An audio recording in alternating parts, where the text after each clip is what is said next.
Norman Bates is back. How does he keep getting away with this shit? Either way, we fucking love it. Kill him, Norman. Kill him. Let's see some blood.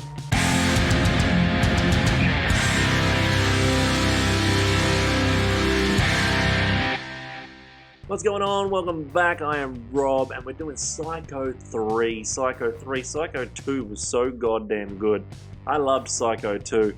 I hadn't seen Psycho 3 for many, many years, and it was worth fucking doing. Psycho 3 came out in 1986, and it was directed by Anthony Perkins. Norman Bates himself directed this baby. Now, he didn't write it, but he directed it, and I think he really did a damn good job. Except for the ending, but we'll get to that. Basic storyline is Norman Bates is still at the Bates Motel and he falls in love and lust with a drifting nun. A nun that has left nunhood? Is that what you call it? Nunhood? I don't fucking know. Left the church, left the fucking religion. It's a damn good story, basic story. Let's get into it. They tell the story straight away, straight off the bat of the nun. I am nothing. It's easy storytelling. There's a funny death of another nun fucking getting killed by accident. And it's all because she wanted to kill herself, but then another nun accidentally got killed. She's banished. She's banished. There's the word, banished. She's banished from fucking nunhood. Again, I said it again, nunhood. I like that Mrs. Stool is talked about and referenced from part 2. They talk about her in the cafe and the diner, which is very good because it puts closure on what happens at the end of part 2. So I thought that was very clever. Very, very good. And Norman is such a normal dude. He really is. That's the normal fucking cool dude. Kinda. Until females appear and then he's all fucking jizzing in his pants. So the nun gets picked up by a drifter. He tries to crack onto her. She's not impressed with that. She fucking goes and walks out into the rain and goes to the Bates Motel, and fucking Norman takes her in. But then this drifter, he comes to the Bates Motel as well, so he starts working there. Now the story progresses as your typical, it's the same old, it really is same old, but this is very entertaining. So this isn't a masterpiece, but it is fantastic to watch. Not as good as 1 and 2, but it's a must watch. Don't want to give spoilers away about all the kills in this because I really want people to watch this that haven't seen it. And it can be slow in spots, but it really is trying to tell a story. I always loved Mother's dead voice, and Mother's dead voice again just fucking cracks me up in this one, especially in this one. You killed her. The slut deserved it, but she's dead. It's fucking perfection. Some of the makeup for the kills, and not just kills, there is a scene with slit wrists. And oh my god, I hate slit wrists. I cannot look at that shit. And the makeup looked amazing. It made me cringe. Some of the script was questionable at times. Like for instance, who throws a fucking ashtray? I know.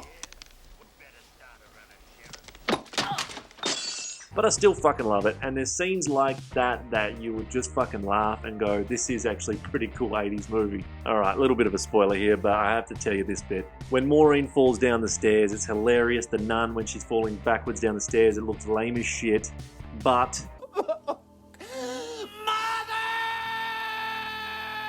Mother!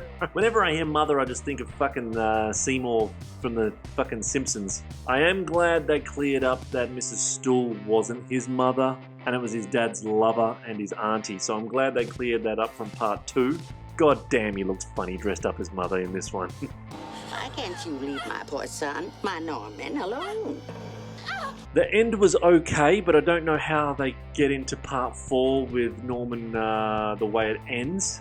It was actually a little bit odd, to be honest, the ending, but I don't want to spoil that bit for you if you haven't seen it. But I have never seen part 4, and I am going to watch part 4. I'm looking forward to that, but I don't know how it's going to keep going. Anthony Perkins is just fantastic in this movie. I think he did a great job in directing it. His facial expressions are perfect in it again. I think the script in this movie was fucking good. I think they did a good job in all the characters getting developed in this as well. I think the few kills that happen are fucking okay. They're watchable. Like I said, this is not as good as part 1 and 2. Part 2 is actually my favourite over 1, believe it or not. I really loved part 2 for some reason. I don't know why, but I really did. It was a good story as well, and all of them have been good stories. So I'm looking forward to part 4. We'll do that later down the track. But this one's going to get a verdict of 5 out of 10 blood popcorns. I don't think it deserved any more than that, but it's definitely worth watching, and I really do want to watch part 4. Looking forward to that. The trilogy so far is just, it's a great trilogy. And like I said, I don't know where they're going to go and how they're going to do the 4th one, but because I haven't seen it yet, I'm looking forward to watching that one. But we'll do that down the line. We'll see how many thumbs up people give this. How many thumbs up can you give me? And subscriptions.